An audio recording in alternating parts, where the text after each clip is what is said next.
우리가 지난주까지 느헤미야 구약 역사로는 마지막 끝났고요. 그 느헤미야가 활동하던 시대에 그 활동했던 선지자들이 그 저 성경 저 뒤에 가면 학계, 스가랴, 말라기 있죠. 이 사람들이 활동했던 때예요. 그래서 제가 느헤미야 살피면서 말라기서를 잠깐 그 신앙이 무뎌졌을 때, 그리고 하나님 앞에 눈먼 제사를, 눈먼 희생을 드릴 때, 말라기 선지자가 하나님 앞에 온전한 제물을 드리고 그 하나님의 것 도적질하지 말고 11조를 하늘의 창고에 온전히 드리라 하는 말씀까지 우리가 살폈고요. 이제 오늘 에스더를 읽었습니다. 에스더. 여러분들 에스더 하면은 꼭 기억하는 한 구절은 있지요. 있잖아요. 뭐하면 뭐하리라. 그건 다 알죠. 죽으면 죽으리다. 죽으면 죽으리다 하는 건 다 알고 있을 것 같아요. 아, 그 에스더가 했던 말이구나. 그런데 에스더가 어떤 상황에서 그런 얘기를 했을까? 4장 16절에 보면 나와요. 수산에 들어가서 유다 백성들로 하여금 모두가 다 금식하게 하시오. 나도 금식하다가 신하들과 함께 왕에게 나갈 텐데, 사실 왕의 허락이 없이 왕을 만나러 들어가는 것은 죽는 거거든요. 그런데 내가 죽으면 죽겠습니다 하고 왕 앞에 나가는 거예요. 그래서 우리 가끔 우리 교단 그 여신도회에서도 그 나라와 민족을 위한 기도회, 저기 계룡대에 가면 육해공군 본부교회가 있잖아요. 거기 그래서 항상 3월에 그 기도회 하는 것 같은데, 나라와 민족을 위한 기도회. 그래서 에스더 기도회 하잖아요. 그 에스더가 왕 앞에 나가면서 내가 죽으면 죽겠다는 각오로 자기 동족을 살리기 위해서 그 나가면서 했던 말이에요. 그래서 우리가 나라와 민족을 위한 기도에 그 여신도들이 여전도에서 할 때 이 본문을 많이 택해서 하지요. 에스더라는 명칭은요, 주인공의 이름이죠. 원래 페르시아어로 그 에스테르 페르시아어로, 그러니까 바사어로 에스테르인데 지금 우리가 에스더라고 이렇게 읽고 있죠. 그러니까 에스테르에서 비롯된 그 이름입니다. 이 이름은 그 말 그대로 페르시아어, 그러니까 바사어에서 유래된 것이고요. 그 에스테르의 그 히브리식 이름이 있습니다. 히브리식 이름이 하다사입니다. 하다사. 그러니까 에스더가 하다사예요. 식물의 일종이라고 하는데, 그리고 누가 이 책을 썼을까 궁금하잖아요. 누가 이 에스더를 썼을까? 에스더서라고 해서 에스더가 쓴 것 같지는 않고요. 그렇다고 해서 모르드게가 쓴 것도 아니고요. 가만 보면 이 에스더를 쓴 사람이 페르시아어에 아주 능통했고 또 이 페르시아의 관습에 익숙한 점으로 보아서 이 책을 쓴 사람은 아마 페르시아에 살았던 유대인이었을 것이다 이렇게 추측을 해요. 이 에스더서는요, 우리가 지금까지 여호수아, 사사기, 사무엘 상하, 열왕기 상하, 에스라, 느헤미야 굉장히 긴 시간을 이렇게 역사 순으로 이렇게 쭉 살폈었잖아요. 그런데 이 에스더는 이스라엘 백성들이 나라가 망하고 바벨론의 포로로 끌려갔다가 이제 다시 하나님께서 이 나라를 회복시키기 위해서 바벨론이 페르시아에 의해서 망하게 만들었어요. 그래서 이 페르시아 왕은, 고레스 왕은 이 유다 백성들을 다 자기 고국으로 돌려보내는 정책을 편 거예요. 그래서 1차 포로 귀환이 언제 있었냐면 기원전 537년에 있었거든요. 이때는 우리가 늘 들었던 말씀이니까요. 스룹바벨이 한 5만 명 정도를 이끌고 귀환을 해서 했던 일이 있어요. 뭐 했다고 그랬어요? 무너졌던 성전을 재건하는 일을 했잖아요. 그리고 한 80년, 90년 정도 지나서 2차 포로 귀환이 있어요. 이때는 주로 그 제사장 그룹이 상당히 많이 왔었는데요. 그리고 숫자도 많지는 않습니다. 한 2,000명 정도가 귀환을 했는데 누구의 주도하에서 왔냐면 에스라의 주도하에 2차 귀환이 이루어졌어요. 그런데 이때 그 페르시아를 다스리고 있었던 왕은 그 우리가 성경에 나오는 이름으로 아하수에로, 우리가 크셀수스 이렇게 원래 이름을 크셀수스 들어보셨죠? 우리가 이제 번역된 이름으로 아하수에로가 통치하던 때입니다. 아하수에로 왕이. 그러니까 이제는 바벨론이 망하고 페르시아가 중동 지역 전체를 다스리던 때예요. 그러니까 유다 땅 역시 페르시아 제국 내에 페르시아의 통치를 받는 나라죠. 이때 당시에 페르시아 왕이 거주하고 있던 수산궁, 궁궐 이름이에요. 수산에 있는 궁입니다. 오늘 여러분들 톡방에 그 수산궁이라고 하는 위치가 거기 나와 있을 거예요. 지도에 좀 아래쪽에 남쪽에 있습니다. 수산궁을 배경으로 유다 백성들을 구원하는 아주 극적인 사건을 기록하고 있어요. 따라서 이 에스더서는 1차 포로 귀환 사건과 2차 포로 귀환 사건 중간에 있었던 일이에요. 그러니까 느헤미야서를 보면 1차 포로 귀환의 내용이 1장서부터 에스라서에 보면 에스라서의 1차 포로 귀환 내용이 1장에서 6장까지 기록되어 있잖아요. 그리고 7장부터 에스라서 10장까지는 2차 귀환 사건이 일어나는데 에스라서 딱 중간 지점에서 있었던 사건이에요. 1차 귀환 사건이 지나고 2차 귀환이 아직 이루어지기 전에 언제 일어난지 아시겠죠? 1차와 2차 사이에 일어난 일입니다. 이런 역사적 배경이 이미 암시하고 있듯이 에스더서는 포로 귀환이라고 하는 아주 중요한 구속사적인 전환 시기에 하나님께서는 귀환한 이스라엘 백성들뿐만 아니라 그러니까 이 포로로 끌려갔던 사람들이 모두가 다 귀환한 건 아니거든요. 근데 일단 귀환한 사람들은 하나님께서 쉽게 얘기하면 구원해 내신 거잖아요. 그리고 여전히 바사제국 페르시아에 남아있던 자들도 여차하면 자칫 잘못하면 페르시아에 남아있던 유대인들이 한꺼번에 몰살당할 위기에 처했었어요. 그때 그 대적의 손에서 아주 상상할 수 없는 아주 기적적인 능력으로 하나님께서 구원하신 거예요. 그 결과 하나님께서는 지역을 초월해서 일하시는 분이에요.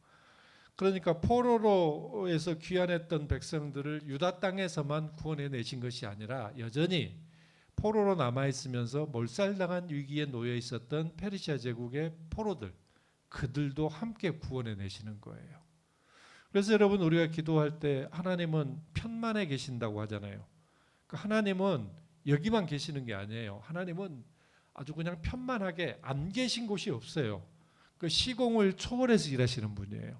그래서 우리가 여러분들 친인척들 중에 혹은 친구 중에 저 지구 반대편에 살지만 어떻게 해가지고 옛날에야 뭐 편지를 보내면 뭐 한 달, 두 달 있다가 오고 했지만 요즘에는 그냥 시시각각 뭐 얼굴 보고 싶으면 바로 그냥 화상 통화가 가능한 시대 살잖아요. 그러면서 여기 와서 풍토병에 너무 고생을 해. 아니면 여기 와서 병에 들어서 너무 힘들고 괴로운데 나를 위해서 기도해 줘. 그러면 여러분 어디서 기도해요? 거기 가서 기도합니까? 우리는 한국 땅에서 기도하는데 신기하게 하나님께서는 저 지구 반대편에 있는 사람을 위해서 그 기도를 응답해 주시거든요. 하나님은 어디에든 계십니다. 하나님은 귀환한 이스라엘 백성들뿐만 아니라 여전히 페르시아에 남아있는 포로들마저도 구원하시는, 그러니까 하나님의 이 위대한 구속사적인 역사가 단절되지 않고 쭉 이루어지게 되었다는 사실을 우리에게 보여주고 있는 거예요. 이걸 염두에 두고 우리가 함께 말씀 살펴보겠습니다. 오늘 첫 시간이니까요. 좀 빨리 끝내도록 하겠습니다. 자, 에스더서는 제가 방금 전에도 언급했던 것처럼 이스라엘이 망하잖아요. 어디부터 망해요? 남왕국하고 북왕국하고 북왕국이 먼저 망해요. 기원전 722년에. 남왕국도 한 120, 30년 정도 유지는 됐으나 기원전 586년에 바벨론에 망하고 이제 포로로 끌려갔다가 1차 포로 귀환 기원전 537년입니다. 그리고 그 뒤에 2차 포로 귀환 기원전 458년에 2차 귀환이 이루어져요. 에스라엘에서. 그러니까 1차 귀환이 이루어지고 2차 귀환은 아직 이루어지지 않았을 즈음에 페르시아의 수산궁에서 발생한 일을 기록한 역사서입니다. 성경에서 역사서 마지막 책이에요. 에스더가. 수산궁. 페르시아에는요. 왕이 머무르고 치리하는 궁전이 여러 개가 있었어요. 수산궁은 주로 지도에 보면 좀 남쪽에 있잖아요. 겨울에 여기가 좀 따뜻한 거예요. 남쪽에. 우리 운동선수들 겨울 되면 어디로 전지훈련 갑니까? 저 따뜻한 쪽으로 가잖아요. 남해라든가 강진이라든가 완도라든가 돈 좀 있으면 제주도, 좀 더 있으면 저 일본 오키나와 아니면 저 지구 반대편 쪽으로 가잖아요. 계절이 다른 쪽으로. 그러니까 추우니까 겨울에는 왕이 수산에 있는, 그러니까 수산성에 있는 궁전에서 머무르면서 치리를 하는 거예요. 이 수산성이요, 성체가 어마어마하고요, 궁궐의 높이가 38m예요. 요즘에 막 어마어마한 빌딩들 있잖아요. 그 정도 높인 거예요, 궁궐이. 목사님 갔다 왔어요? 안 갔어요. 안 갔어요. 책에 그렇게 기록이 돼 있어요. 제가 또 이게 남아 있을지 모르겠네요. 어찌됐든 뭐 시간이 지나면서 고고학자들에 의해서 새로운 것들이 또 계속 이렇게 막 발견이 되잖아요. 그러니까 겨울 동안에는 이 수산궁에서 치리를 했던 거예요. 페르시아 왕들이. 그리고 다른 절기에는 에스라 6장 1절 2절이 나오는데요. 악메다라고 하는 궁궐이 있어요. 거기서 치리를 하고요. 또 페르스폴리스, 그리고 바벨론에도 궁궐이 있어요. 그래서 왕들이 계절마다 돌아가면서 그 궁에서 치리를 하는 거죠. 특히 이 여러 궁전 중에서 수산궁은 무역이 아주 성행하고요. 그리고 교통이 아주 편리한 곳에 위치해 있었기 때문에 제국의 심장부 역할을 해요. 그러니까 궁궐들 중에서도요, 수산궁이 제일 중요했던 거예요. 수산궁. 그래서 성경에도 보면 수산궁이 제일 많이 나와요. 그 중에 오늘 1장은요, 주인공 에스더가 페르시아 제국의 왕후로 간택되는 배경을 소개하고 있어요. 당시에 페르시아 왕 아하수에로는요, 여러분들이 들어보셨을 거예요. 아버지 왕이 누구냐면 다리오예요. 다리오 왕. 다리오 왕의 아들이에요. 이 아하수에로가 다리오의 아들인데 이때 당시 얼마만큼의 넓은 땅을 차지하고 있었냐면 1장 1절에 나오는데요. 동쪽으로는 인더스강, 지금 인도에 인더스강 있죠. 인도에서부터 서쪽의 지중해까지, 그리고 남쪽의 구스, 에디오피아입니다. 에디오피아에서부터 북쪽의 흑해에 이르기까지 어마어마한 영토를 통치하고 있었어요. 오늘 톡방에 띄워준 지도 한번 봐볼래요? 여러분 단톡방에 보면 그 지도 나와 있어요. 목사님 사모님 안 받으셨죠? 지도. 아니 안 보셔도 돼요. 아 받으셨어요? 아 그래요. 아 그래요. 어찌됐든 인도로 구스까지, 그러니까 인더스 강에서부터 현재 아프리카 수단의 북부예요. 그러니까 어마어마한 땅을 통치하고 있었어요. 제국이니까. 우리가 아무 나라를 제국이라고 안 부르잖아요. 옛날 대영 제국, 아메리카 제국, 경제력과 군사력을 동원해서 남의 나라까지 남의 영토까지 침략을 해서 자기 땅을 삼아서 하는 형태가 제국이잖아요. 그래서 이 어마어마한 땅을 영토를 통치하고 있었습니다. 그런데 바로 그 통치 기간 중에 어떤 일이 있었냐면 인류의 역사를 전쟁의 역사라고 그러잖아요.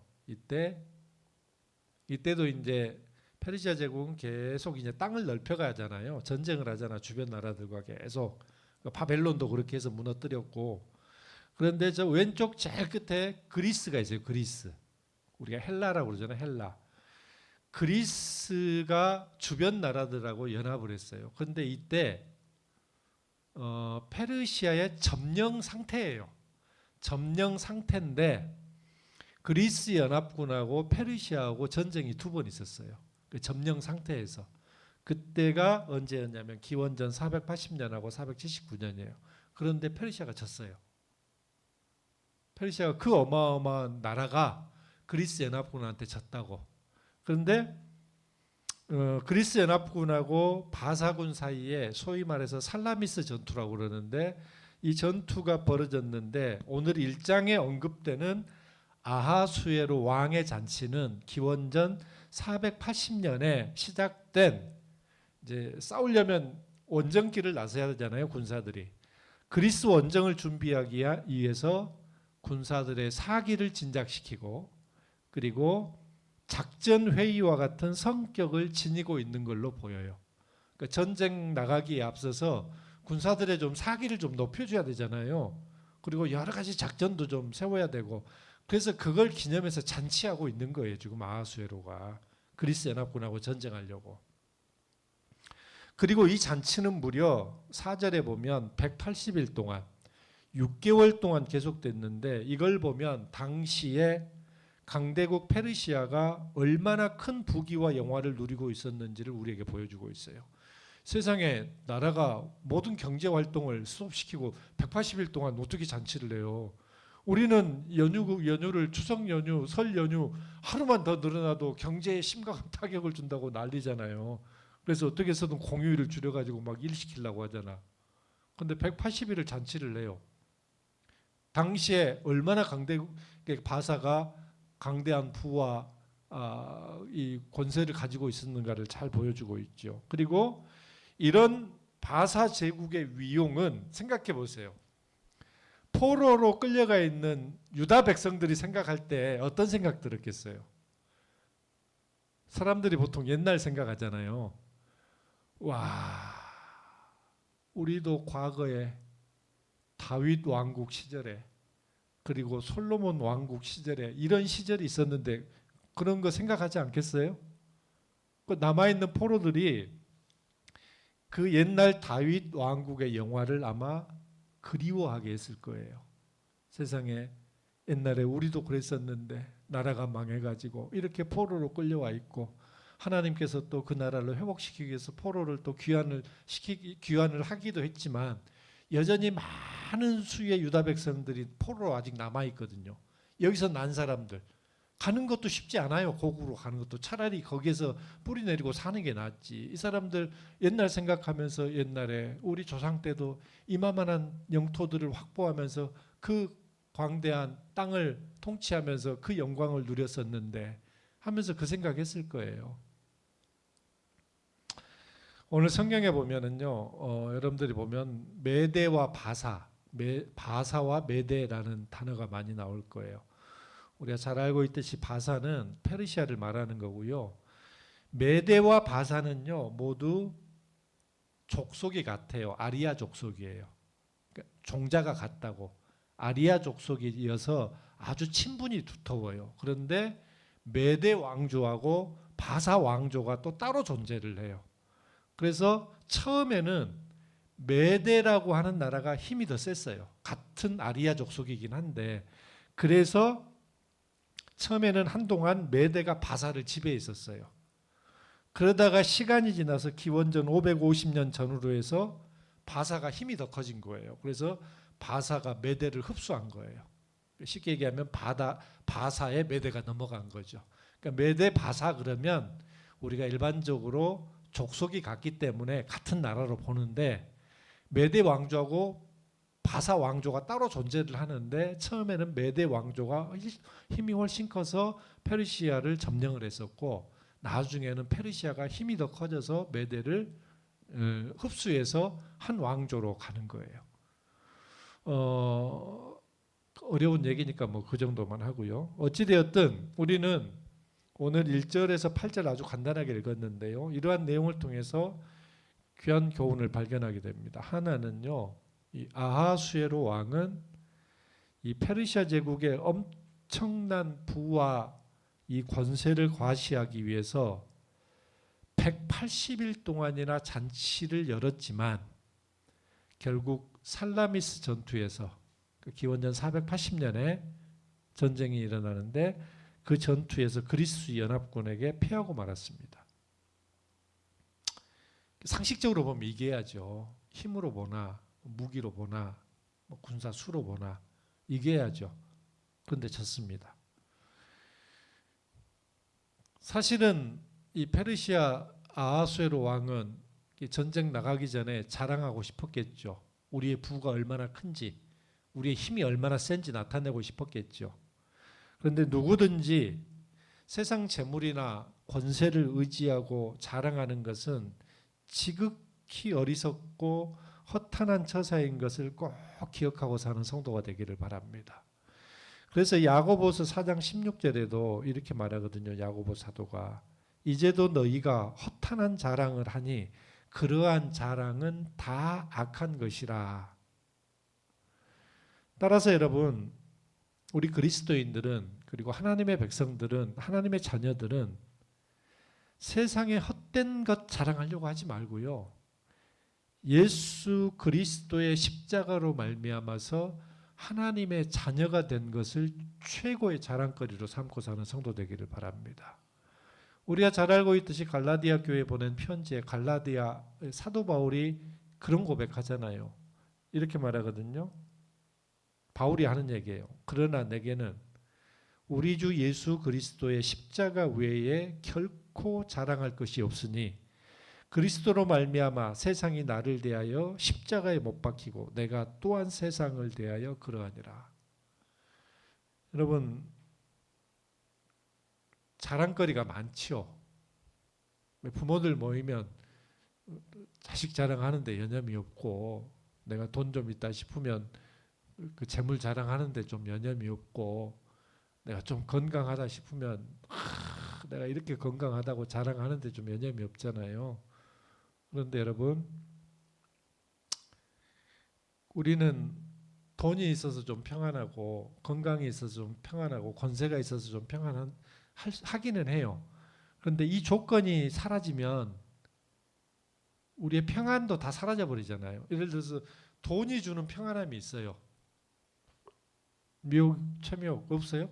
나는 있던데 돈이 두둑하니 있으면 뭐 좀 기분도 좋고 편하던데. 근데 그 돈이 사라져요. 그러면 평안함도 같이 사라져 버려요. 그러니까 내가 건강해서 얻는 기쁨이 있어요. 그런데 나로 하여금 기쁨을 줬던 그 건강이 없어져 버리면 그 기쁨도 같이 없어져 버린다고. 지금 이제 한참 이제 국회의원 선거 4월에 이제 하잖아요. 막 지금 공천 때문에 막 난리잖아요. 어떻게 해서든 공천을 받아야 되니까. 내가 공천 못 받을 것 같아. 탈당해. 그래서 또 당을 만들고. 탈당하는 이유가 뭐겠어요? 내가 공천 못 받을 것 같으니까 탈당하는 거지. 이유는 다른 데 있지 않아요. 뭐 다른 핑계를 대는 거지. 권세가 있을 때는 건불 10년이라고 그래요. 10년이 뭐예요? 대통령도 우리 5년 단임제잖아요. 1년, 2년 지나잖아요. 그럼 바로 레임덕 와요. 근데 지금 대통령은 지금 2년이 채 안 됐는데 레임덕이 벌써 온 것 같아. 5년, 10년을 못 간다고. 권세가 주는 평안함이 있긴 하지만 그 권력이 잃어버리면 평안함도 같이 잃어버리잖아요. 그런데 우리가 여러분 자랑하되 바울처럼 예수님 자랑하고 십자가 자랑하고 구원받은 은혜를 자랑하고 사는 성도 되기를 바랍니다. 그것이 나를 사로잡을 때 내가 건강을 조금 잃어버려도 기쁨을 잃지 않을 수 있습니다. 여러분, 주님이 주시는 평안함으로 가득한 성도의 생애가 될 수 있기를 바랍니다. 둘째는요, 아하수에로 왕이 베푼 잔치는 그때 당시에 페르시아에 거주하던 백성들이라면 아무나 다 참석할 수 있었어요. 모두가 다. 왕이 백성들 전체를 대상으로 벌인 잔치니까 다 참석할 수 있었습니다. 그런데요, 우리 믿는 사람들은 성경에 그렇게 가르치지 않아요. 예수 그리스도께서 성도들을 위해서 베풀어 주신 하나님 나라의 잔치가 있어요. 그 잔치는 누구만 참여할 수 있느냐면 예복을 입은 사람만이 참여할 수 있어요. 예복을 입은 사람만이. 그래서 마태복음 22장에 보면 혼인잔치 비유가 나오거든요. 한 임금이 자기 아들의, 왕자죠, 왕자의 혼인잔치를 열어요. 임금이. 여기서 말하는 임금은 누구겠어요? 하나님 아버지. 아들은 누구겠어요? 예수님. 그래서 혼인잔치를 열어요. 그래서 밖에 나가서 신하들을 시켜서 사람들을 다 불러요. 초대를 하고 초청을 해요. 근데 다들 바쁘대. 못 가겠다는 거야. 유대인 먼저 초청을 했어요. 그때 유대인이 못 가겠대요. 바쁜 일이 있어서. 그래서 이방인들을 또 불러요. 근데 잔치에 초대된 사람을 봤는데 적어도 잔치에 초대받아 가면 거기에 맞는 드레스 코드가 있을 거 아니에요. 잔치에 가는데, 혼인 잔치에 가는데 슬리퍼 신고 추리닝 입고 갈 수 있어요? 못 가죠. 엊그제 소희 결혼했잖아요. 소희 결혼했는데 내가 그래도 명색이 교회 목사님인데 슬리퍼 신고 그 추리닝 입고 그래갖고 소희야 축하한다, 시집 가냐 이러면 그게 면이 서나요? 이게 뭐 요즘에야 뭐 그렇다고 해서 막지는 않을 거예요. 못 들어오게 막지는 않을 거야. 근데 어떤 사람을 보니까 평상시에 입고 있던 옷을 하나 털레털레 입고 온 거예요. 그래서 너는 왜 예복을 입지 않았느냐고 임금이 아주 호되게 책망하거든요. 마태복음 22장 11절 14절에 보면 임금이 손님들을 불러 들어올세 거기서 예복을 입지 않은 한 사람을 보고 이르되 친구여 어찌하여 예복을 입지 않고 여기 들어왔느냐 하니 그가 아무 말도 못하거늘 임금이 사관들에게 말하되 그 손발을 묶어 바깥 어두운 데 내던지라 거기서 슬피 울며 이를 갈게 되리라 하니라. 청함을 받은 자는 많되 택함을 입은 자는 적으니라 그랬거든요. 예수 그리스도 하나님이 베풀어 주시는 예수 그리스도의 혼인 잔치에는요 반드시 예복을 입어야 돼요. 슬리퍼 칙칙 긁고 껌 짝짝 씹으면서 추리닝 입고 못 들어간다니까. 거기 우리가 환갑잔치 가고 결혼식 가고 잔치에 갈 때 그렇게 안 가잖아요. 마찬가지예요. 예복이 뭐겠어요? 예복이 뭐겠어? 예복은 다른 게 아니에요. 예수님으로 말미암아 하나님이 입혀주시는 의를 상징하는 옷이에요. 회개와 믿음을 통해서 이 의를 자기의 것으로 받아 입는 사람만이 구원의 잔치에 참여할 수 있는 거예요. 의로운 행실이 옷이에요. 믿는 자답게 살아가는 행실이 옷이에요. 그 옷을 입고 가야 되는 거예요. 그런데 아하수에로가 벌인 잔치에는요, 페르시아 백성들이라면 그리고 그 페르시아에 거주하는 사람들 누구든지 오라는 거예요. 그런데 하나님이 베푸시는 그 잔치에는 누구라도 갈 수 있지만 아무라도 들어가지는 못해요. 누구라도 갈 수 있어요. 그런데 아무나 들어가지는 못한다는 거예요. 따라서 여러분, 성도들을 위해서 하나님 나라에서 예비될 어린 양의 혼인잔치에 참여하기 위해 우리는 거룩한 믿음과 의로운 행실의 소유자가 되어야 합니다. 그래서 요한계시록 19장 8절 9절에 이렇게 말해요. 그 옷이 어떤 옷인가를 얘기해요.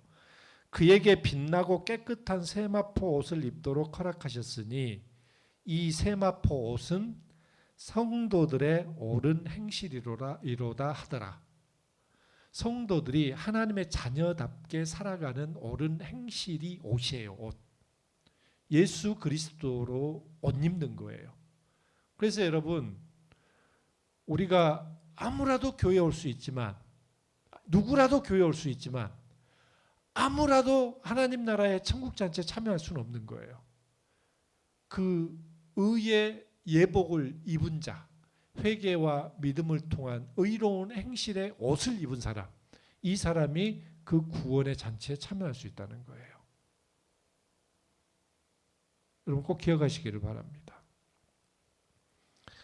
성도답게 이 혼탁한 세상을 살아갈 때 옳고 의롭고 바른 행실의 옷을 입고 사는 성도 되기를 바랍니다.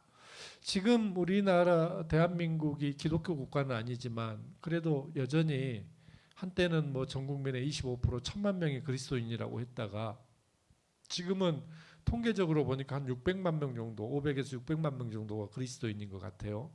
많이 줄어들었죠. 불과 10년, 20년 전에 비해서 많이 줄어든 수치예요. 그리고 앞으로도 더 늘어날 기미는 보이진 않아요. 그 이유는 뭐 다른 데 있지는 않을 것 같아요. 그만큼 선한 영향력을 끼치지 못했다는 방증이겠죠.